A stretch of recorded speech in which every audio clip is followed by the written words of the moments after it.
How do I fix an expired account session? Hello, everyone. Today we are going to tackle an issue that a lot of us encounter, an expired account session. We've all been there.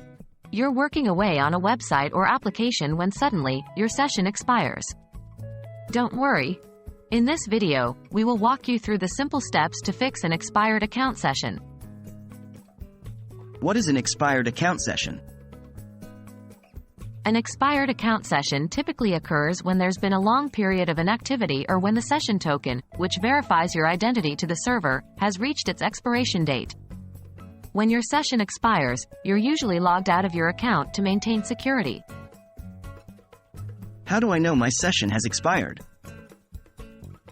Typically, your session is considered expired when you receive a notification or error message indicating the session has expired.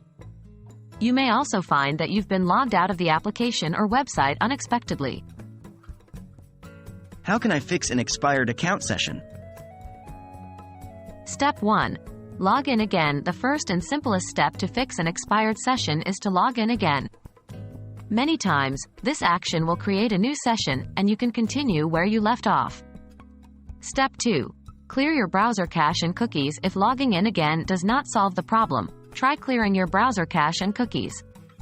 These temporary data stores might contain old, expired session information that is causing the problem. Step 3. Update your browser or the application. Ensure you're using the latest version of your browser or the application. Sometimes, session issues can be caused by outdated software. Step 4. Contact support. If none of the above solutions work, it's time to contact the support team of the application or website. They might have more specific instructions or solutions for you. And that's it, folks. We hope you found this video helpful in understanding and fixing an expired account session. Remember, these issues are common and usually straightforward to resolve, so don't worry too much. Keep learning, and see you in the next video.